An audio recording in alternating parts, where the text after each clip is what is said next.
Hey everybody, this is Raul for Bass Musician Magazine, and today we have the great honor and pleasure of chatting with bassist and musical director Derek Frank. Hey guys. Hey Ro. Derek, hey, Derek is coming to us via Skype directly from an exotic, undisclosed location where he's getting a little time off because he is a really busy guy. But we'll talk a little bit about that.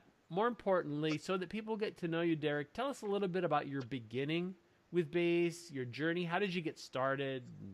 How did Okay. this evolve?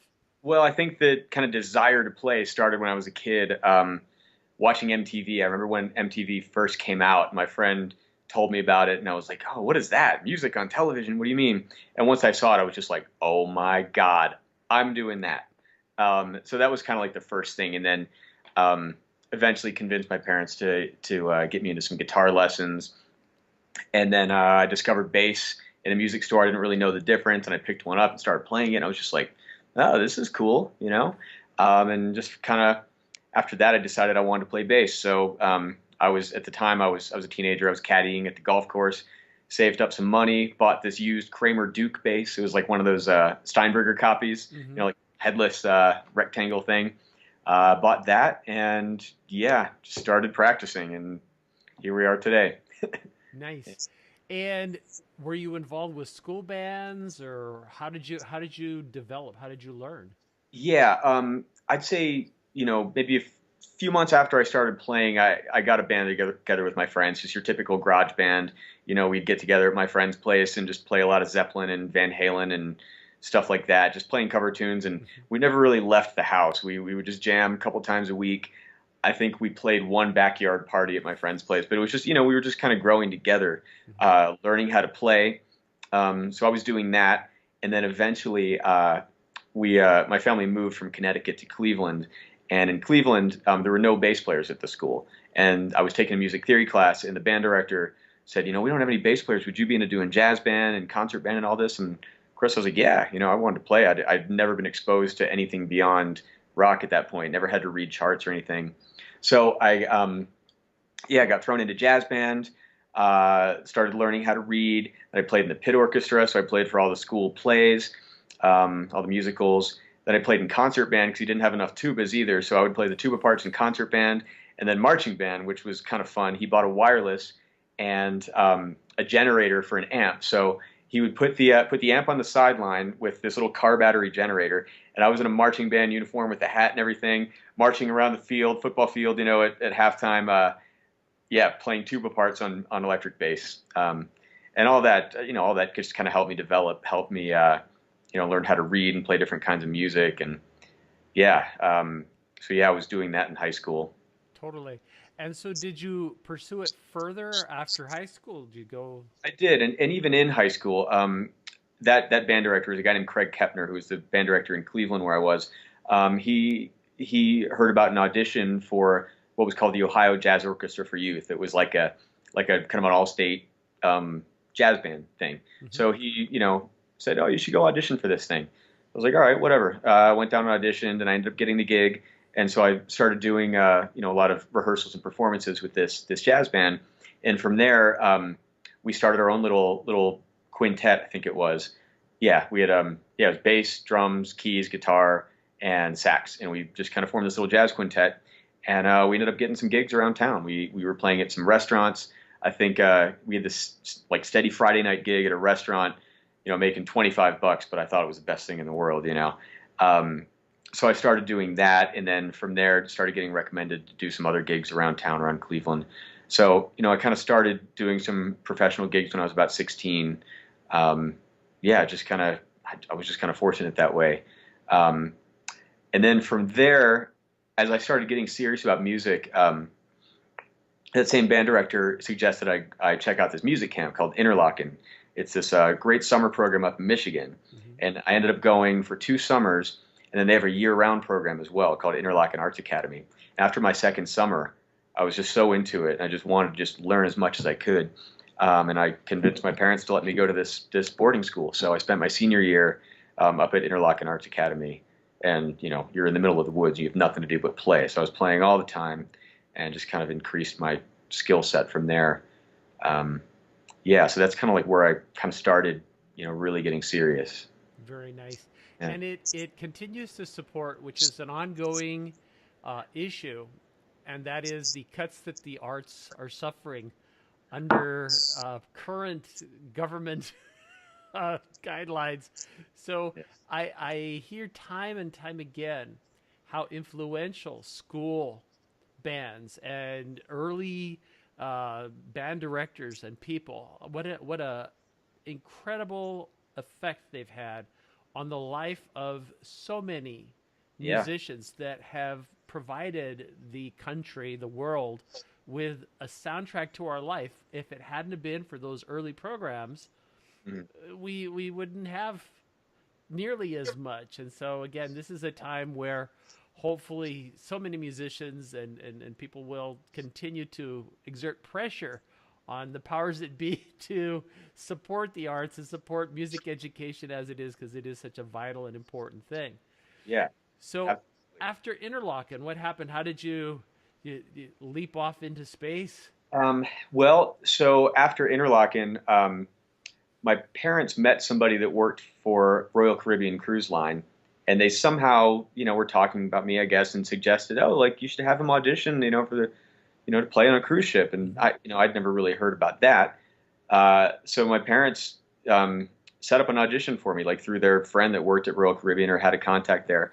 So right after high school, um, or I think it was during spring break. I went home. My parents were living in Florida at the time, like about 2 hours north of Miami, where Royal Caribbean was based, and they set up an audition for me to go, yeah, to audition to be a cruise ship musician. So I went down to one of the ships, and they had one of the bands stick around and play with me at this audition. Um, so I just went down and read some charts, played some tunes, all went fine. And then I got a phone call saying like, hey, we'd like to have you. We think we have something opening up this summer. Would you like to do it? So of course I said yes. I was 17, just out of high school. I didn't know what I was going to do for the summer. I had already made plans to go to college, but yeah, it was a great summer job. So I ended up going out on a cruise ship, playing with all these older guys. I mean, they were like in their 20s, but to me they were old. And I was the kid. I was 17, but they were all great guys. Really took me under their wing, to kind of help me develop and help me learn. So I was reading charts constantly. You have different singers coming in and out, different guest entertainers. So we were the band that would back them up. We, wearing a tuxedo and sitting there reading charts every night. And man, that just really helped me out. And then we would jam as well. A lot of the cruise ship musicians, the younger guys in their 20s, were guys out of college and stuff that just loved to play. So we would do late night jam sessions, sometimes during the day as well. So I was just, I spent that summer just playing and further kind of increasing my skill set before I went to college. And I ended up doing that every summer throughout college. I would go out and play on a cruise ship for summer break. It was great. Gotcha. I loved it. That is so cool, and it's such an opportunity to also see places Oh God, yeah. I mean, I while was, while you're at it. yeah. I mean, you're in these exotic locations, in the Caribbean and whatnot every week, and you see them in a different light, like than the tourists. Because the tourists are, you get dropped off in the town and you wander around and you buy stuff and then you get back on the ship. But when you work on the ship, you kind of learn about, some of the non-touristy things to do, and you make friends with some of the locals, and we did all kinds of really fun stuff, just kind of getting away from all the tourists, and yeah, it was great. I mean, it was great for so many reasons. Got you. And so, Yeah. following your tour ship time, you ended up going to college to study music. Yeah, I went to University of Miami, which had a great jazz program, great like jazz and fusion program, and that's kind of what I was into at the time. So I ended up going there. Um, yeah, met a lot of great musicians who I'm very much in touch with these days and still play with. Great teachers who I'm still in touch with as well. Yeah, it was a great program. So I spent 4 years there. It was also gigging in the local scene. I had a band that I was playing with quite a bit. Actually, I had a couple bands that were gigging, and then I would do some freelance work as well. Miami had a pretty lively scene at the time. South Beach was just like raging with clubs, and at the time, all the clubs had bands. It was kind of before the DJ thing took over, so there were always bands working. So I got to do a lot of cover bands and things like that, and had a couple original bands as well. So yeah, I just played all the time. Yeah, so it Got you. was great. Well, it sounds like certainly all of this experience and this building up got you prepared to be able to fit in wherever you need to. You know, you get a book in Yeah, front of you and you're good to yeah, go. yeah. I mean, I look back and I'm thankful for all the different opportunities I had as a young player. Like just kind of being thrown into stuff without even thinking about it. Like I Hmm. wasn't trying to become like a reader or trying to play this music or that music or that music. I just kept, getting calls for certain things. And of course, I would always say yes. And so that kind of got me playing a lot of different kinds of music and got me reading. And that's something that's really helped me out these days. Like in my career, I'm not really playing one genre of music. Like every gig I do is totally different. Like every tour that I've done is kind of different from the other one. And I think that just like kind of that early training and that early like yeah, just kind of versatility that I experienced really like helped me keep a full schedule as a musician. Like once I became a professional musician and did it for a living, Hmm. just being well versed in all these different styles and being able to read, that really just helped me keep my schedule full. So, based on that, we'll do a kind of a quick fast forward. Tell us who you're working with now, because you've got a whole list. I won't even try to read it. I'll have you rattle it off. That's it's feast or famine in the music industry. Hmm. Luckily, I'm experiencing kind of a time of feast at the moment. Yay. I play in Shania Twain's band. I've been playing with her for about 2 years now. I play in the band Air Supply. I started with them about a year ago, and we're crazy busy. I started just filling in on a tour last summer, and then got invited to join the band full time. And I mean, we work constantly. It's about 120 shows a year. So Air Supply's been keeping me really busy lately. Um, and then I play with an artist named Mindi Abair, and we've joined up with a blues band called the Boneshakers. So now it's Mindi Abair and the Boneshakers. Hmm. I've been with Mindy probably about 7 years now, and the Boneshakers about two. Um, so that's a really fun gig. We just did a record. We can talk about that in a bit. Um, and then I have an indie rock band called the Dirty Diamond, which unfortunately I've not had much time for lately, but it's a really fun band. Great bunch of musicians, all pro musicians, and um, really great singer songwriter that kind of leads it. And we have an album coming out soon as well. So I play with the Dirty Diamond when I can. And then also when I'm in LA, I play in the house band for a monthly residency at a club called Lucky Strike. And it's a night called Soundcheck Live. And we're a house band made up of touring musicians. And we have this thing once a month where we have just a bunch of special guests, some well-known people, a lot of people that play with well-known people, a lot of sidemen like us, and we get together and we put on a show once a month, and it's really fun. So kind of got those five projects going right now, and then every now and then in between, I'm able to squeeze in something else, a session here and there, another gig filling in here or there. But yeah, it's definitely been a little crazy lately. Got you. But you're absolutely right. You know, busy is good, Yeah, especially, and it sounds like you're located also in a right place to do it because you're in LA now. yeah. I've been in LA for about 20 years now, and Gotcha. the longer you're there, the more relationships you build, and of course, like the more people you know and that know you and you're playing, it increases your chances of getting called for things. And my whole thing is I just say yes. Like when the phone rings, I say yes, because I don't know. I just know that sometimes it's really hard to make a living playing. I mean, like we experience those lean times. Hmm. So I just when there is work to be had, I want to take advantage of it. Because I know that there are some times that there's not going to be much happening. So when someone asks if I can do something, if I can fit it into the schedule, I say yes. I love playing also. So yeah, Absolutely. And so you were mentioning also some record projects that are happening. We know you're yeah, touring all over the place. So yeah. the records. Well, yeah, that's the thing with the four touring acts or the four bands that I'm involved in. Hmm. Everybody has records coming out at the same time, like coming out soon. Like everybody has a record being released within the next couple months. So of course that means everybody's busy touring to promote the record. Hmm. So the next one that's coming out is Mindi Abair and the Boneshakers. We went into the studio in I believe April and tracked live as a band with producer Kevin Shirley, and yeah, just went in there and just played with very little overdubs, very little retakes, very little punches, and just played. It's a really really fun record. I'm really proud of it. We had some great special guests. We had Joe Bonamassa come in and play a song with us. A singer named Sweet Pea Atkinson, who's the lead singer of the Boneshakers. He's singing and kind of featured as a special guest. Another artist named the Fantastic Negrito, who did a song. So that album drops September 15th, and then I'll be doing a bunch of shows with that band, to promote that record. So that's the first one to come out. And then at the end of September, September 29th, Shania has a record coming out. And it's kind of a big deal for her. She hasn't released a record since, I think, 2002, wow. The album Up. So I wasn't involved in the record. She didn't use any of the live band guys, but we're doing a bunch of promo stuff. We're doing a bunch of TV things coming up. We're doing Fallon and Ellen and America's Got Talent, some stuff in the UK. We're doing a big concert in Hyde Park and some TV shows out there. So that record. And then in October, I believe Air Supply and the Dirty Diamond are both releasing records. Air Supply, I'm not on the studio tracks. Those were done before I joined the band, but I think they're going to feature some live tracks as bonus tracks that I'm on.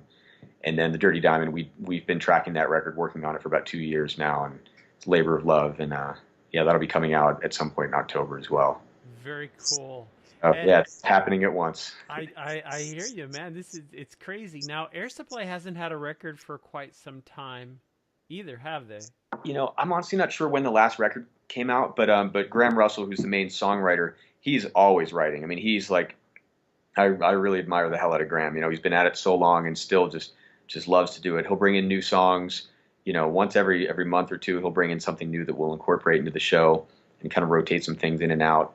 And he writes musicals as well. So he just released a musical called A Wall Apart that he just premiered in New York. So he's always writing, which is cool. So I'm not sure when the last release was, but I think they're up to about 25 records now. Wow. Yeah, it's pretty cool. Wow. Yeah, they're a great bunch of people to be with. Definitely inspiring. Guys that have been at it since, I think this is the 42nd year of Air Supply, and they still just have the passion and love for it. And it's cool to be around that. Well, and I do know that for some of the iconic bands, it can be challenging because we were talking with Ricky Phillips from Styx, who's on our 10th anniversary cover right now. Right. Yeah, I saw that. And they just released an album, and it's been about 16 years, I think, since they did their last one. Oh, wow. And even when they're touring, they try not to put too much of the new stuff because their following is so attached to those tunes that they got so used to and they wanted to hear, those old hits. And so it's a challenge that even though you can be progressively creative, you've also got a fan base who is endeared with a particular song that goes back to a moment, which again, soundtrack of our life. I think back to Air Supply when I was a teenager. Of course, it was usually kind of those forlorn, nobody loves me kind of songs and stuff. All that love. And, Oh, yeah. I mean, but it kind of fit where you were at the time, and you kind of go, okay, I'm relating to this, and so forth and so forth. Yeah, of course. So as busy as you are, what projects are you looking forward to? What do you have kind of in the back of your head that you'd like to be doing? Or Well, honestly, I'm just enjoying the hell out of what I'm doing now. I mean, these doing all these projects, it's kind of running me ragged. But the thing is, I don't want to drop any of them. I don't want to quit any of them because they're all fun and they're all different. Shania is country pop, great band, amazing musicians in the band. And we do really big shows, and it's a really fun thing to be a part of, and she's great, she's been at it for a while and still just, sounds amazing. And then Air Supply is really fun. Like I said, I really respect the guys I'm working with. Great band as well. And we work all the time, and it's really fun. Yeah. So I'm really just enjoying all these projects, and enjoying the touring, and really looking forward to the albums coming out and seeing what happens after that. I've some ideas in my mind of what I want to do for my next solo album. I did a record back in 2009 and started doing gigs around LA with that. And I would like to do another solo project at some point. I'm not exactly sure what it's going to be. It's going to be different from the other one. Right now I'm thinking it might be a combination of like Government Mule meets John Scofield Band meets Royal Blood just incorporating some elements of those things, the meters, a little bit of that. So I'm starting to try to think about what that might be, but it's going to be a while. I mean, I have no time to write and do all that at the moment. So Oh, I'm uh, sure. within the next year or two, I hope to kind of get back to doing a solo project. Very nice. And make sure you keep us in the loop when if and when that happens. Of We're course, good. and I appreciate you. Like in the past, I think when I did the release, Damien Erskine was writing for you, and he did a review of the record in your magazine, which is really cool. And yeah, I think when I released it, I think I sent you a press release and printed it. So thank you. Absolutely. Oh, our Sure. pleasure. Well, and again, we evolve and we grow as well, and we're having this conversation while we just hit our 10-year anniversary, so we're thrilled. Congrats. And as it goes back, there's just so much that we have been so fortunate to be able to do and experience so much great music and chat with musicians like this. Um, but I don't want to forget we how do you get your voice, your gear? What is it?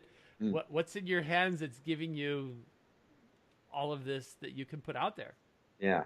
Well, it's like with every gig I'm doing, every band or artist that I'm working with, I'm always just trying to think of what's going to be the best sound for that gig. And of course, you want to when you're learning songs that you didn't actually play on the record, which is usually what I'm doing as a sideman. I'm coming in, learning the record tracks, and then incorporating that into the live show. You want to be somewhat true to that, but also, I try to be myself and try to think of like, what's going to sound good with this. So for every gig I do, it's a little bit different. You know, with Shania, a lot of the stuff was done like in the late '90s, early 2000s, where five string was a huge thing.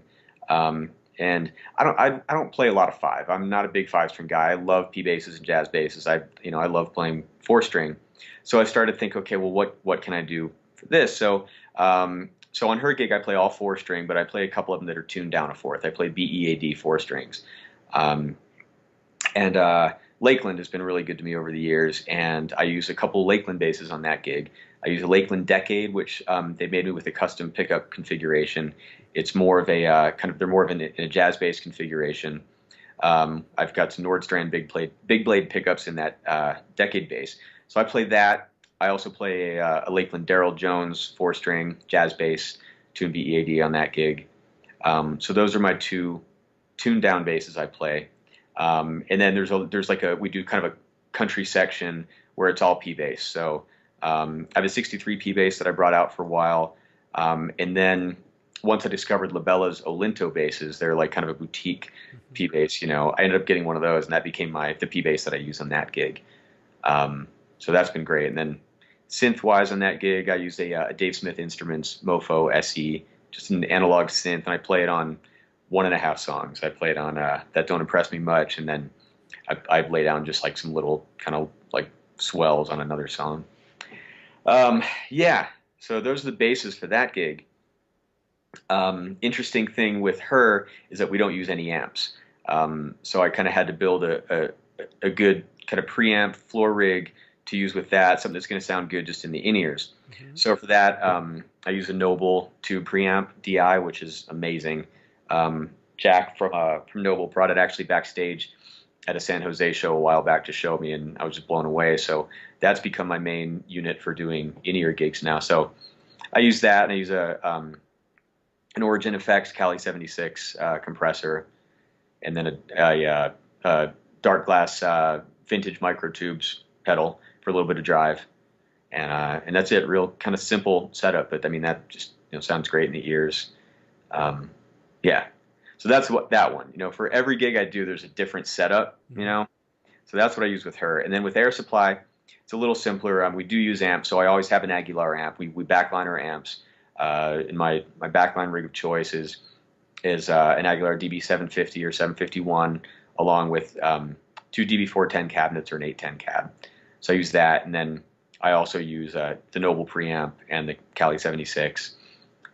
And basses on that gig, I met Young June from Mulan. I don't know if you're hip to Mulan basses. Met him at the NAMM show a couple years ago and was blown away by his instruments. And he was really cool and ended up making me a bass. I got a great Mulan P Classic with a J neck. It's it's kind of a thin neck on the P bass. Mm-hmm. So that's my main bass with Air Supply. And I just recently hooked up with Warwick. I'd never owned a Warwick bass before, but I need a 5-string for that gig. The guy before me, who was in the band for 16 years, played all 5 strings, so I needed to, play some 5 on that gig. It's been hard for me to find that 5-string that I really like. And then I started looking at their CB series. It's their classic vintage series. They have a 4 and a 5. And I never really tried one out, but just on paper, looking at all the specs, it just kind of looked like the 5-string that I've been looking for. And ordered one, and of course it is. It's awesome. So it's just passive. It's just a passive 5-string jazz bass. It's kind of probably like the least fancy bass they make, but it's awesome. So I've been using that with Air Supply. Very cool. So those are a couple of the setups I've been using. Nice. Well, and a lot of times when you're touring also, a lot of the musicians I talk to, they have instruments they like to tour with, and it's kind of like in the event that something were to happen to them, it wouldn't be the devastating loss of their favorite instrument. They're hardworking, functional instruments, but they had their special, and especially when you start talking about older ones that just can't be replaced. I mean, like a 63 P bass. Yeah. Those just don't grow on trees anymore. Of course. Yeah, and over the years, as I've done more touring, I've tried to find the ones that I can bring out on the road. Ones that are, they're still great instruments, but they're mass produced and they're instruments where, like, if something happens, I can get another one. Because I do have some really great vintage basses and boutique basses at home that, just try not to bring them on the road because, they're out of your control a lot of times, So I've tried to kind of like build a collection of touring basses, and then, some that I can keep at home that are great for sessions and local gigs and things like that. Like, the 63 P bass, and I've got a great Cylinder jazz bass that I've had for years that he doesn't even make them anymore. So if anything happened to that, I would be able to get another one. So that one doesn't leave the house, I've got a couple other ones that are great that I try not to tour with. Yeah, the only thing I worry about when we're not here at home is if my basses are safe. It's right. The one paranoid thing. There's like so many other things in the house that I worry about my basses, but Yeah, of course. Yeah, I just recently installed a security camera in my office where I have all my basses hanging up, and then put a lock on the door. It's like, okay, I need to protect these a little bit more, So yeah. I hear you, man. And is there any other things in your toolbox, in your gear toolbox, that are essential to getting your sound that you want to mention? Yeah, like I said, it's kind of different for every gig, and I love pedals and effects. I've got different pedal boards for every gig that I do, because a few of the gigs, like we leave the gear out and cartage takes care of it, so I don't have it at home. So I've had to kind of build some duplicates of things. I've been using a lot of Mxr pedals over the years. Their Bass Innovations line that they launched, a few years back, 10 years ago, whenever it was, are just awesome. And I've been a big fan of those pedals for a while. And I just recently joined their artist roster, so I've got some things coming from them. I've used their octave pedal, their envelope filter. I've got a couple of the little Phase 95 pedals that I use. I just got one of their mini volume pedals and one of their mini wah pedals. Got a lot of Mxr stuff, and they make great things. I mean, they have a pedal pretty much for anything you would need, and they all sound great. So I'm stoked to be kind of part of their team now. And Dark Glass, they're making great stuff as well. I've got a couple of their overdrive pedals. I've got their B3K and the vintage micro tubes that I talked about earlier. So yeah, those things have been great. Yeah. Very cool stuff. Yeah. What advice, because you've obviously got so much going on, and I know this is something that so many other musicians would desire. And what advice would you give somebody to kind of be doing what you're doing, your trade secret? What would you suggest as like one pearl of wisdom? I'd say the biggest thing is just say yes. I mean, for a lot of the gigs that I've gotten, they've been because of recommendations that I got because I met somebody on some gig that I could have easily said no to. Like, I look at, I did a couple tours with this artist named Victoria Justice years ago. She was like a Nickelodeon star, and it was a great gig. And I can sort of attribute that to doing this $40 jazz gig down in Orange County, which is like an hour and a half, from LA. And like, it was a gig I did every now and then. And I could have said no to that gig. A lot of people would be like $40 to drive all the way down there. Like, no way. But I was like, yeah, I'll do it. And from then I met and played with a great guitar player, musical director, a guy named Drew Taubenfeld, who like MDs a lot of young artists. And like kind of from doing that and having fun playing together, he referred me for that gig and ended up being 2 great tours. And then also with Shania, like my friend Josh Gooch, who's the guitarist with Shania, he did her Vegas residency in 2012 to 2014. He called me for some little like hotel bar blues gig that didn't pay all that well, and I could have said no. I could have said, I don't need the $50 or whatever it was. I don't need it that bad. Like, I got stuff I can work on at home. But I said yes, showed up. We had a great time playing together, and it was the kind of thing where he was like, yeah, I think she might be changing up the band. Like, man, you'd be a good fit. Like, would you be interested? And of course I said yes. He threw my name in the hat. An audition happened. I ended up getting the gig. So it's like, yeah, a lot of these really fun gigs that I've done are just because I said yes to some other thing. It's like one thing leads to another. So I'd say just the most important thing is just say yes, get out there and play, meet and play with as many people as you can. Because everything is word of mouth. It's all recommendations. So if you're sitting at home, you're really decreasing your chances of getting called for things. Well, and if we've heard numerous times from musicians that they got a particular gig based on their playing experience with another band. And having interacted with musicians myself over the years, there were some that I know I would work with, and there was others you're kind of going, yeah, no, I'll pass on this, because again, it's very telling. And so saying yes and then putting your best foot forward every time, because the opposite could ruin you too. If you went and you were a jerk, then that happens. Of course. It drives things up. So that's very good advice. So Derek, where would be, with all that you've got going on, where's the best place if people want to look in to see what you're doing, a place for information? Where should they turn? Well, I try to keep my website updated as much as I can. It's just derekfrank.com, DEREKFRANK.com. So there's that, and from there I got my social media links. Instagram is Derek Frank Bass. That's also Twitter, Derek Frank Bass. Facebook. I'm kind of more active doing the Instagram thing than Facebook, But yeah, I mean that's where people can find me. I try to keep my schedules up there. A lot of times it may be just on my calendar page I'll put a link to the bands that I'm playing with, and then they can go to that website to see the calendar. Like Air Supply, there's just too much for me to list every individual gig, so they can just go to the link, and then on the Air Supply thing, it's everything listed. Same with Shania.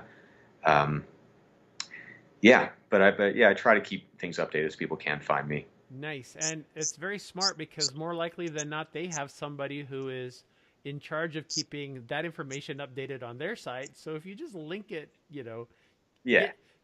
leave a few breadcrumbs, people would find where they need to get the information and go from there. Of course, yeah. Excellent. Well, gee, Derek, it's been so great. We really appreciate you taking time out of such a busy schedule. Thank you. And sharing your story and some pearls and all kinds of great information. Folks, you've seen it here, coming to you live from an undisclosed safe house somewhere. I'll disclose it. I'm in Mammoth Lakes, California.